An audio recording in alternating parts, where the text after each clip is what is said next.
Hello my friends, Gene from Regular Guy Mountain Biking. Welcome back.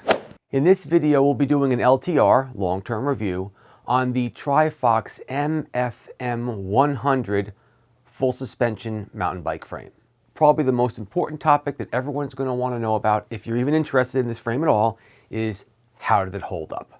I'm more than happy to say that the frame held up quite well. No cracks, no breaks. Just all around the frame performed and worked as expected, maybe even a little bit better than I expected. So what do I actually mean by better than expected?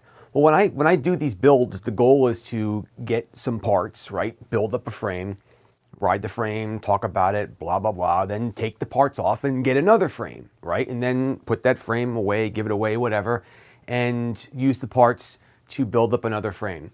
And I didn't actually want to take this frame apart, right? It really worked out quite well. I had several hundred miles on this frame. I used it in a couple races, and all in all, I gotta say I was very happy with the build. Let's get a little bit more detailed though around how the frame held up.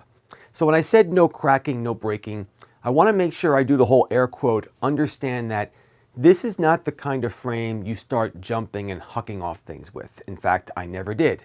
It's not designed for that, okay? It's a limited travel suspension frame, and personally, I didn't feel it was the kind of frame that I would want to start jumping and hucking off things. I don't think that the frame could handle that.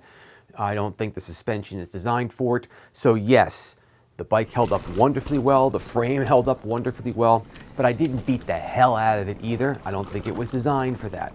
So I want to put that into review, right? I want to make sure it's very clear on how I used the bike. I didn't baby it, I didn't wimp on it, right? I used it pretty hardcore in the area that I'm at, but I definitely did not use it for drops or jumps. Where did things maybe not hold up too well?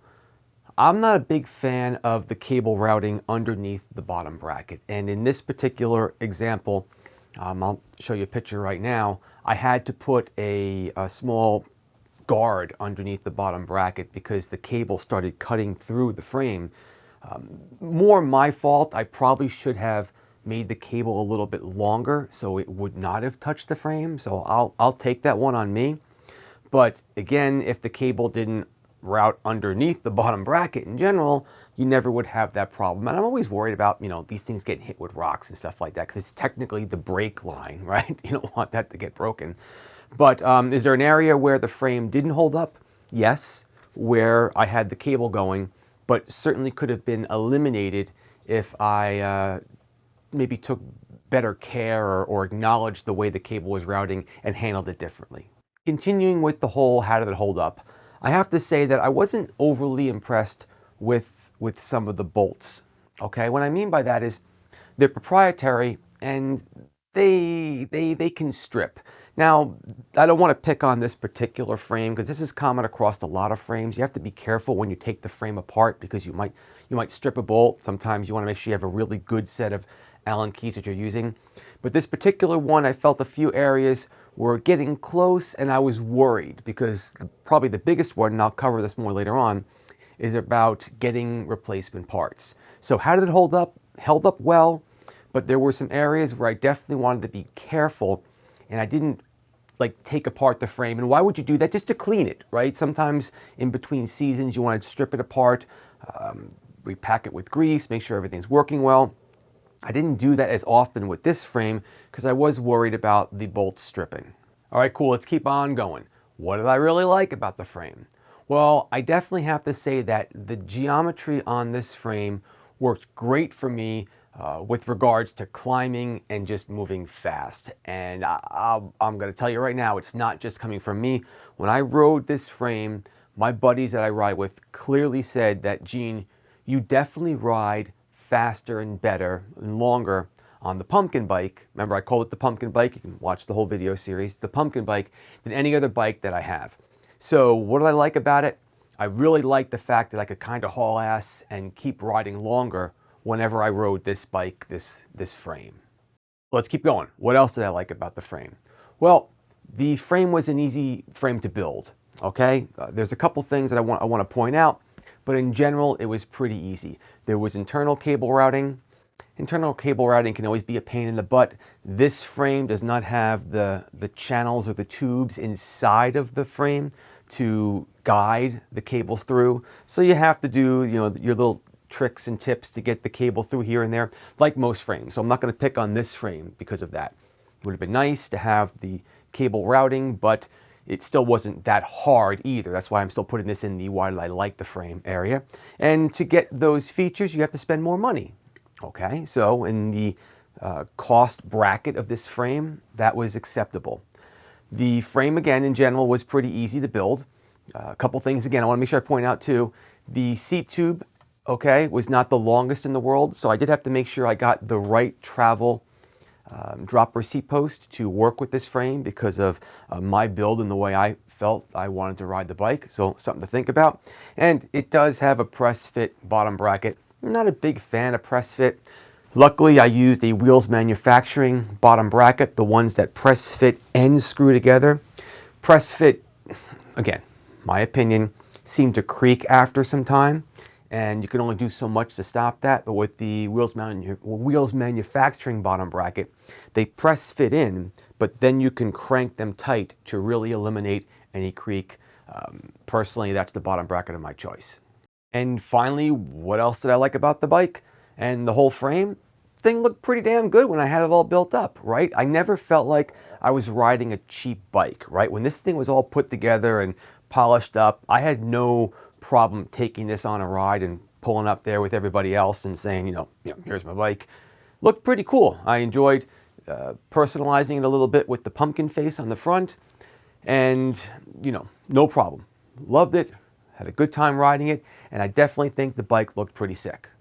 So we talked about what I liked about it. We always have to cover the yin and the yang. What didn't I like about it? What didn't I like about it too much? Well, it is a minimal travel frame. So I did know that going into it. So when I talk about what I didn't like about, in fact, this particular topic, please understand it has to do with the terrain that I have around my area. This negative area may not be applicable to you if you're riding this frame in a different type of area. I got a lot of rocks out here. Okay, so the travel was enough to take the edge off, but after I rode for a while, I could kind of feel it. Plus, because of the way the suspension is designed, it's a bit stiff.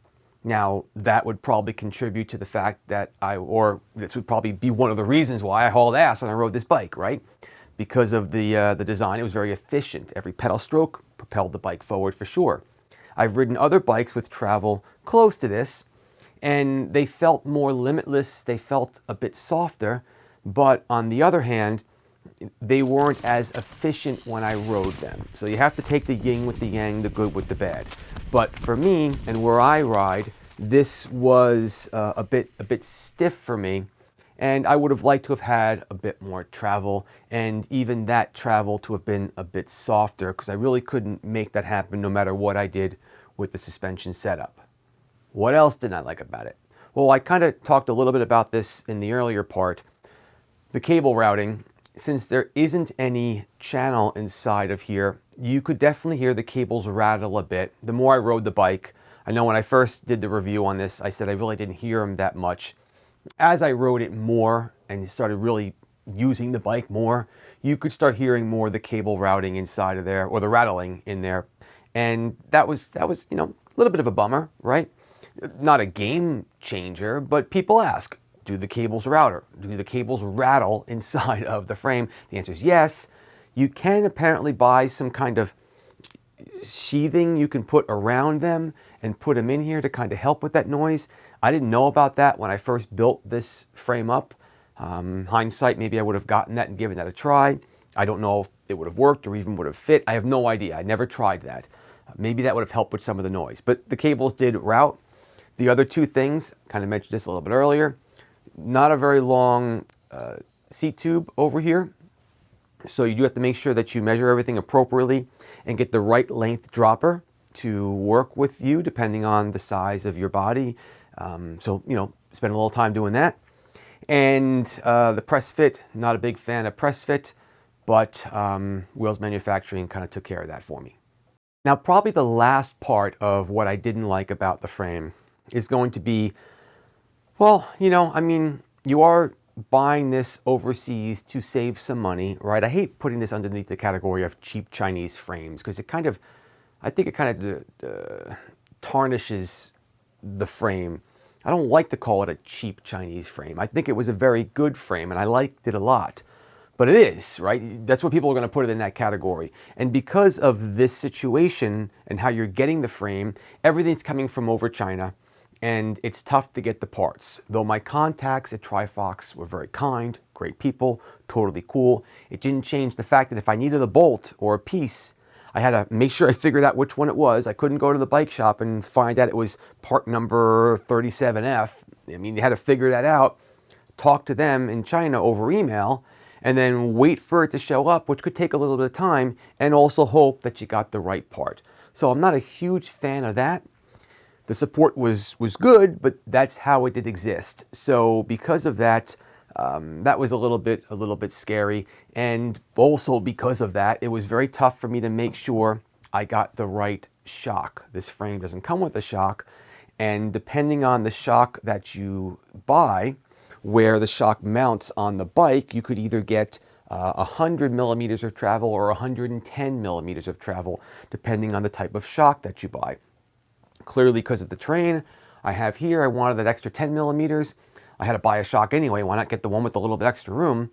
And because of that, you had to make sure you had the right bolts and bushings to make that work. That was very hard for me to figure out. And I'll tell you right now, if it wasn't for my buddy James from James the Bike Guy and my buddy Mark, who's my rep over at SR Sun Tour, this would have been a real challenge. Those two dudes, they really helped me figure this out. And Trifox could only do so much. So I have to bring that up in the, maybe what I didn't like so much about the frame. All right, so let's kind of start wrapping things up a little bit. Let's do the whole general, overview. How did I like it? Overall, I definitely like the frame. And again, some people might ask, why is this frame in parts right now? Remember, I get the frames, I build them up, I enjoy them, I do reviews on them, take the parts is literally sitting on the floor here right now, and build up another bike.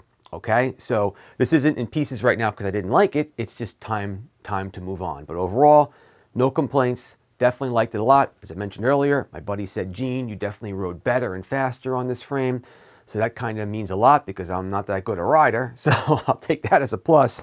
That was definitely pretty cool and good to hear. And probably the other thing that I want to bring up too is the bang for the buck. Completely, open and transparent. This frame was given to me free of charge to build up, right? Have to be clear about that. But for the price, if you did purchase it, I do think you get a good bang for the buck, right? You're getting a solid frame, a pretty nice high-end, in my opinion, carbon fiber mountain bike frame. And if you're buying it for the right purpose, I think the cost of the frame certainly justifies what you get. And I do feel you'd be happy with the overall purchase. All right, so the final part. Would I recommend the Trifox MFM100 full suspension mountain bike frame? And the answer is certainly and clearly yes. I don't think there's any big surprise. I have no problem recommending this frame to anyone looking to buy a carbon fiber full suspension mountain biking frame. Who would the frame be great for if you were looking to buy one? Well, I definitely would say that if you're someone that has a hardtail and you want to convert that hardtail over to a full suspension based on the parts on that hardtail, if they are comparable and would work on this frame, definitely worthwhile, right? Why not? If you want to make the jump from hardtail to a full suspension, you do a little research and the parts are going to work on this bike, definitely a solid choice to do the upgrade and make the move from hardtail to full suspension. Who else would the frame be great for? Well, anyone that just wants to go and build their own first mountain bike.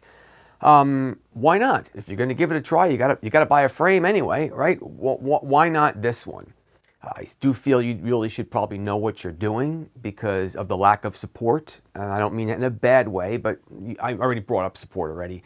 You can only get so much. You can't go down to your local bike shop and get the same level of support as if you bought that frame from that local bike shop, but you can save quite a bit of money and get a solid frame.